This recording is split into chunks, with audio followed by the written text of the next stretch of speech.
Hey there folks, Torpid coming at you today from sunny UK.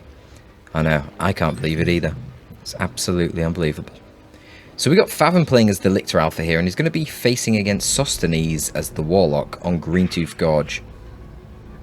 A little bit tricky, I would say, for the Tyranids, this one. Awkward map. They don't really enjoy fighting garrisons. And he is going to go for the double Hormiguns, which actually I do think is quite good against Eldar. But the problem, of course, is the garrisons. Melee can't really do a lot against them. We'll see if he's going to follow up with any Spore Mines. It is 125 requisition for them, so if you want to get the Power Node first, you're going to have to wait to get your Spore Mines out. But the Spore Mines, of course, are useful for putting pressure onto these garrisons. I don't think it is worth it, but we'll see. So Sostenes is going for a pretty light opening here. Only the 2 initial units, which means fast gens. Typically, if you only go for one of these, you get double gens at the start, but he's gone for double node instead. I'm not sure if he knows he's against the Lictor Alpha here. Perhaps, you know, they've played a few games in a row, and they expect this, or perhaps Fathom was always playing as the Lictor, but that wouldn't make sense as to why you put the node on this power quite fast. So long as the 2 Hormiguns stay together, they can tear the Banshees apart quite fast. This is a mistake splitting them. Yeah, he's going to rotate them over. The Banshee should not take this fight. He might get lucky with a special and can get out, but they should not be taking this fight. They're going to get torn to pieces.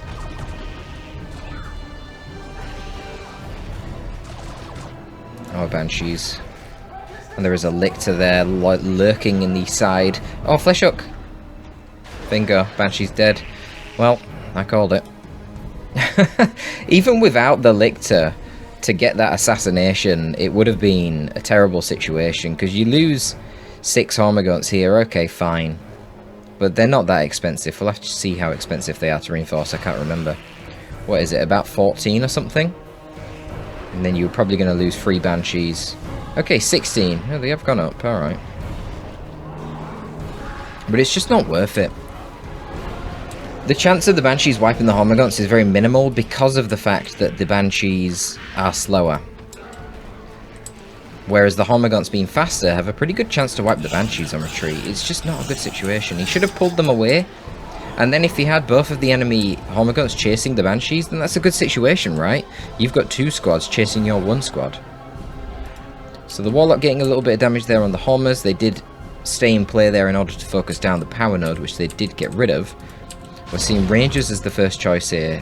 A little bit unusual to upgrade them straight away with their long rifles against Tyranids who haven't even got a tier 1.5.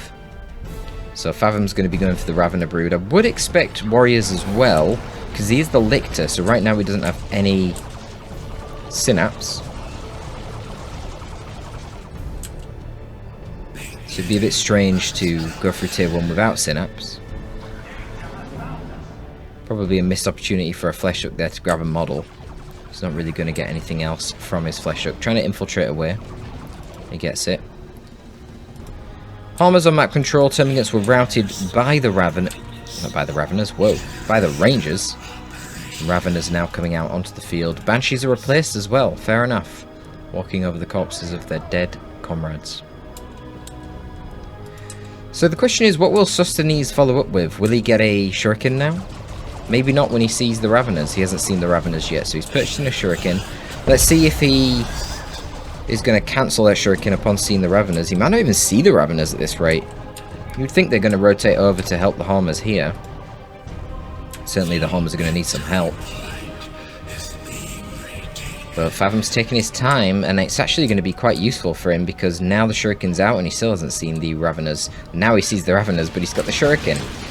So I don't know, he might have still wanted the Shuriken, but honestly, probably not. You'd probably be better off getting another squad of Guardians or something. Guardians with a little HP buff by default right now. Certainly the best default line infantry range squad in the game at the moment. Not that expensive and really high DPS for pretty reasonable HP now. I mean, they were amongst the lowest HP before, essentially, but the DPS more than made up for it. It's not like they were low HP, They were pretty average at 100 HP per model, but they cost a little bit over average compared to like shooter boys and stuff. But an extra 50 HP for them can't be bad. Now, that HP is taken off from the battle equipment, so the battle equipment doesn't buff you up as much anymore. So essentially the net effect is, as you can see here, 21% max HP increase rather than the 33% it used to be. The net effect, okay, Raveners need to get out. Bit of a slow reaction there from Fathom. Going to be bleeding Ravener models, and that's expensive. Fleet of Foot comes in as well. Don't think it's going to be able to get the kill. But 2 Ravener models is pretty nice. Lictor's got the feeder tendrils, but I don't think he wants this fight. He's going to get knocked over, and he's going to die. Yikes. That was a big spike of damage. 30-ish damage coming in there from the Banshees. Required another 2 chops. He will get out of there alive. He just picks up his adrenal glands too. Really heavy tier 1 from Fathom. I wonder if this second Ravener brood is intentional. What I was saying earlier in regards to the battle equipment is that the net effect is Guardians with battle equipment now have the same amount of HP that they had prior to the buff. It's just they're better out of the gate.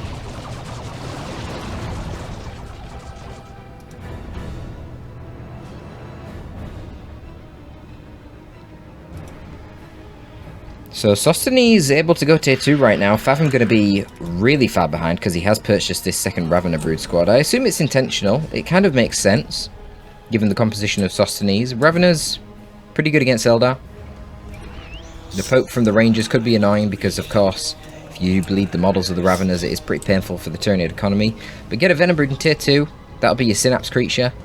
And it will counter any fast vehicle that Sostenes goes for, and of course it will then buff up all 3 of these units, which could be nice. We may even see some Ravener melee play in tier 2, we'll have to see. So the energy shield will protect these Guardians for a little bit, but not for that long. It's only 500 HP, but for some reason the Tyranids are scared. I guess because they don't have any sort of pincer going on. Is that Lictor infiltrated? It was, and that's why the Rangers didn't see him initially. They are detectors, but their sight range is larger than their detection range.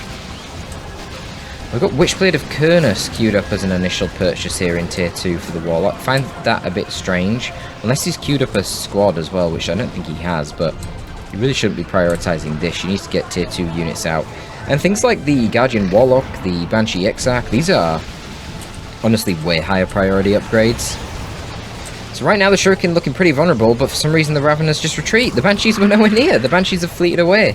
Could have easily burrowed the top of that Shuriken and torn it to pieces with 6 Raveners. But the Hormagaunts from the sidelines putting in some good work here. They're not going to finish off the Gen Bash. Now this is a worse fight, because the Banshees now have their aspect of fleetness, giving them 15% more HP, and they've got supporting fire from the Rangers. So I think the Banshees would have easily won that fight against the double Hormers, because the double Hormers here don't have their adrenal glands. And if you had double Hormers with adrenal glands, maybe then the Banshees will still have to be scared.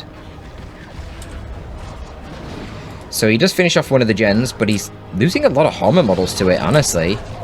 Okay, only 2. That's not too big of a deal.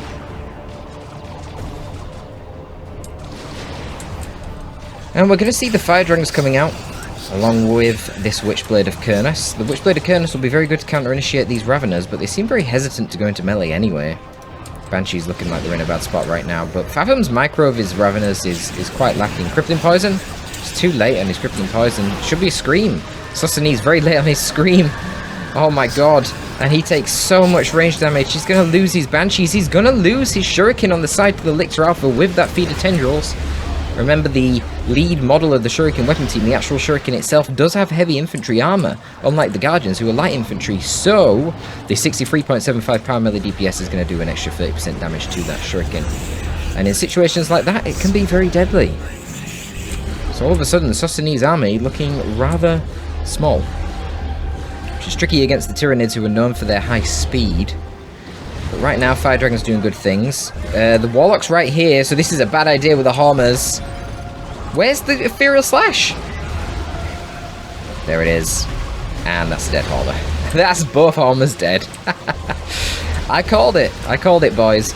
Rangers of Fire all the ranged of the Eldar here, putting in some good work, killing 2 of those Raveners. Fire Dragons did need to get into the green cover, and wow, look at this. Rangers slaying another Ravener brood.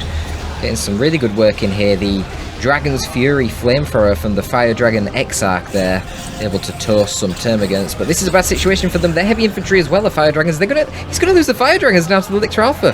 What on earth is Sostenes doing? Completely throwing. I mean, both players now down to 3 squads each. I mean, what on earth? This is a sloppy Saturdays and a half.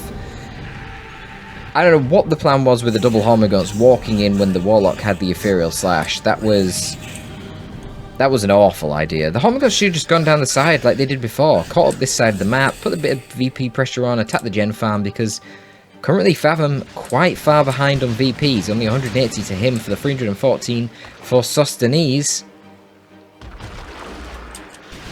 But he's got another Fire Dragon squad. Will that be helpful? I'm not sure.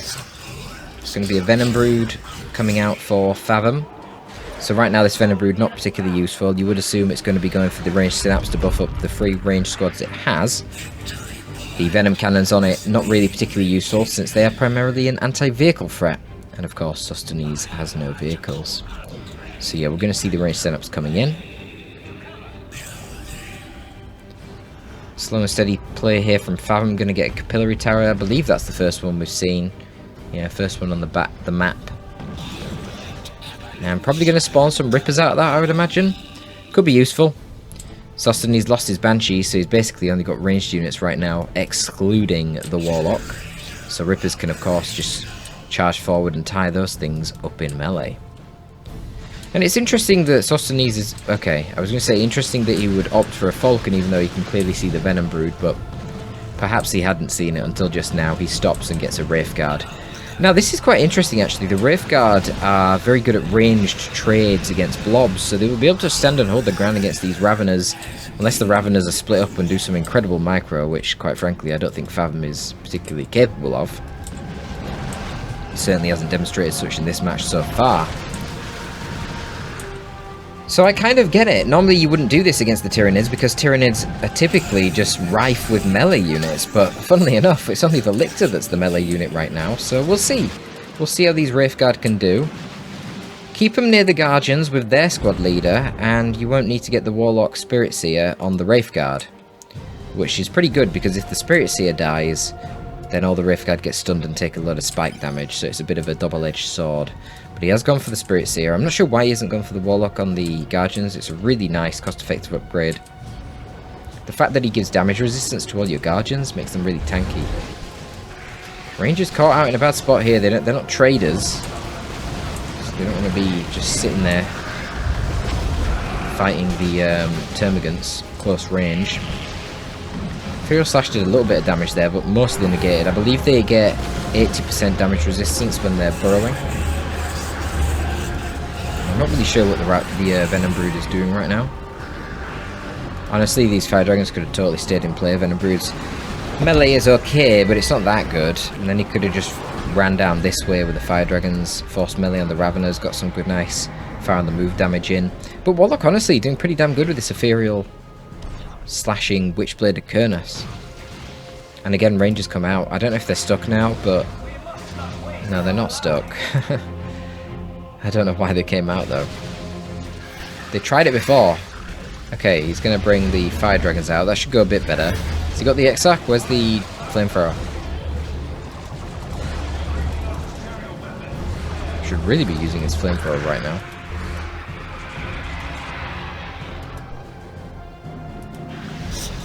So you've got Lone Hunter right now buffing up the Lictor Alpha. This is going to make him easily tear the Warlock to pieces. A bit of a micro error there from Sostenes, and hilarious, the Warlock dying there is similar to a Spirit Seer dying nearby, and it causes that spike damage and backlash. Stun on the Wraithguard. Wait, he's gone for double Wraith... Okay. I wouldn't do that. It actually makes sense now to get Hormagaunts, though if you're in tier 2 with as many resources as Fathom has, to be honest, I would not be getting Hormagaunts. I would be going for Gene Stealers. Because they're just as fast and they're just way more competent. They're like, what, 40% more HP, about double the damage, power melee, heal on hit, just better.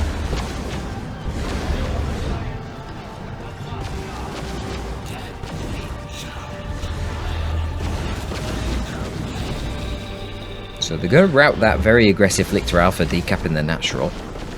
VP's not quite as bad for Fathom right now. I mean, he's still at about half of Sostenes, but I'm not sure that's the best way to analyse things. Because both players are significantly lower in VPs in general, what that means to me is it's a lot less time that Fathom has to hold an advantage in order to win right now. Now that this number is a lot smaller for the VPs remaining of Sostenes. A pretty nasty little Tyranid ranged blob here. More Termagants as well. That's really strange. I don't know why you'd be buying Termagants in tier 2. That's a bit of a meme. Just go tier 3 or get Gene Stealers. Oh my god! Ooh, very lucky that he retreated then. That could have been brutal with a bit of knockback. Keep the units around while the rest of the Eldar army came forward. I honestly thought that Ethereal Slash was going to do a bit more though, to be honest. Cheeky bit of blob capping here. Clearly forgot which Gaunt was meant to cap which point there.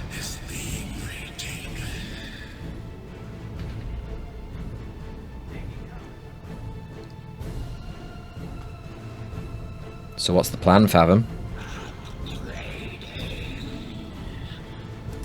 It's kind of ratting at the moment, attacking the two naturals. Oh, I would have probably just stayed and finished capping that point. But he leaps after the Fire Dragons and slays their Exarch. That's got to be worth something. As long as he keeps moving or is in melee, then the Wraithguards shouldn't be too threatening. If they do hit you when you're in melee, then they risk killing their own units. So I would be focusing on killing the Guardians and the Fire Dragons in melee there, not the Wraithguard. Honestly, maybe even a good idea to go for melee Raveners against these Wraithguard. Double Wraithguard was just an awful idea. I think one was fine. I think you need to get two. Venom Brood should just be going in melee here with the Fire Dragons. They're not doing anything in ranged other than provide their synapse. Oh, that's a nasty plasma grenade. Right on top of the Venom Brood. Lucky that it doesn't kill a model, to be honest. The Gaunts did manage to take the natural down on the other side. But it's still a 1-to-1 cap. Man, that Lone Hunter Lictor is doing some huge damage right now. There's a fair amount of Eldar heavy infantry around. Another dead Wraithguard, level 5 Lictor Alpha, dang. Oh yeah, he swapped out to the Corrosive Claws. Striking enemy units increases the amount of damage they take by 20% and slows vehicles by 25%. And the Gaunts are keeping the pressure on. Yeah, Sostenes managed to get tier 3, Fathom's going tier 3. I really think instead of this second Wraithguard, there were a multitude of things he could have got. He could have gone to tier 3 ages ago. Could be looking at getting a State Council out right now, which would be really strong. Or, you know, he could have just got something like the Warp Spiders, which I think would be a lot more effective. One Wraithguard's cool because it forces the enemy to come to you, because they don't want to be range trading with it. I don't really know what 2 does. It feels like any ranged firefight where they don't sort of try and get into melee with you or micro around profusely, you're going to win anyway if you're rocking double. If you're rocking single Wraithguard, never mind rocking double. Yeah, if they go into melee with you, you're going to lose a single Wraithguard or double. At least Warp Spiders can teleport away, so in that sense they're pretty good against melee. And it's all light infantry, right? Except the Venom Brood, which quite frankly is by far the least threatening unit. So the fact that the Warp Spiders only do piercing damage is not really a big deal. You only need piercing right now. But anyway, both players are tier 3. The problem that I'm seeing right now is Sostenes is actually a little bit kind of hurting in terms of his economy. Did he lose another Fire Dragon? He did. Quite a lot of bleed inflicted from the Lictor Alpha here, being very Lictory, running around on his own, just constantly popping up, killing a few Eldari and then disappearing into the dark. And you can see the impact on the economy here for Sostenes. He got to tier 3 first and he can't afford anything.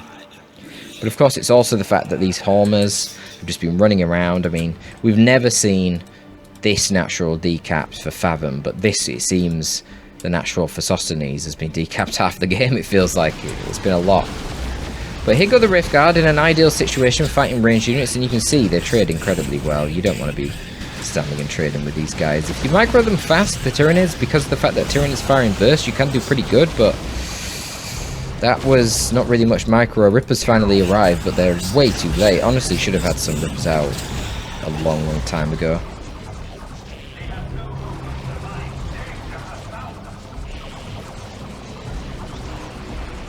Guardian's just going to tank the Rippers, apparently. Will not be able to tank that Lictor. Yikes. That's more bleed for Sostenes. Carnifex coming out now for Fathom. I'm actually thinking Fathom's going to be in a pretty good spot here. Venom going into melee, I like it. Ooh. And then the Rippers coming around from the back with the Lictor. Okay, kills another Wraith Guard. Lictor, honestly, has done absolutely amazing this match. Can infiltrate again, ambush these fire dragons. All this heavy infantry, relatively slow moving Eldar units are, well, they're just food for the Lictor, aren't they? I wonder what Sostenes wants. Whether he wants a Prism or whether he wants a Seer Council. They're both tricky. I don't think either of them are a perfect solution. Certainly all this ranged DPS will do something to the Seers. In spite of their passive damage resistance to range attacks, they are still light infantry. Got the Warlock back. Feels like we've not seen him in a while. I don't know why there wasn't a Destructor there. Feels like that was a good opportunity for it. But then the Fire Prism, well, there's already a Venom Brood on the field. There's a Lictor that can slow vehicles with this Corrosive Claw. And he's got the Leap too, so... yeah, I'm not sure. I'm not sure the best action. Right now you've got a Formback Carnifex. Okay, against a Formback, you're going to have to get a Fire Prism to just chip away at this thing from afar. This Formback's actually going to be a massive pain in the arse because, of course, it can just charge the Wraith Guard in melee. The main AV threat to the Carnifex right now will be the Fire Dragons. Is that... oh no, I was going to say, is that an Eldritch Storm? Because we've lost the indicator for the Warlock, but it is the Warlock doing his thing with Ethereal Slash. He's still in there, but one of the Wraith Guards gets popped. Look at the damage spike, man, when the Warlocks go down. It's a problem. And all the focus fire turns around, dispatches the Fire Dragons. That's the Eldritch Storm. Oh, that was a really sloppy Eldritch, but I mean, Fathom walked right into it with that Carnifex. So, what can you do? I mean, it does stun the Carnifex. He's got his blue shocked skull. He's like, what the fuck happened, man? Fire Dragons are back out again. Needs to turn off the Flamethrower, yeah. Oh god. But the Exarch gets sliced for his troubles. Not a great situation for him. Warlock goes down. I don't know why the Warlock was coming out of base with so little HP. And... oh, he doesn't even go for the Prism. The other thing, of course, that's annoying here with the Formback is it can spawn Rippers. I don't even know if we've seen it, but when all the AV is ranged units like this, you're just going to overwhelm them. Some pretty crazy mistakes from both players that game. Definitely worthy of a sloppy Saturdays, but hope you did enjoy it. Another thing to note, of course, is there was plenty of red for a Tyrannoformation. Could have just nuked these guys. Tyrannoformation, one of the unique features is it kills buildings instantly. So Planet at this here, they're wrecked. I don't think they can actually get out of the garrison fast enough. Even if they react like instantly as soon as the marker appears, I think it still comes up and breaks the garrison before they can get out, so they guaranteed wipe. And then it buffs up the speed of all your nearby Nids and gives some stat boost. But there you go, hope you enjoyed that one, folks. I thought I'd continue with the Tyrannid theme to end the week off. That's going to be our first Sloppy Saturdays in 2.9.11. Torpid signing out.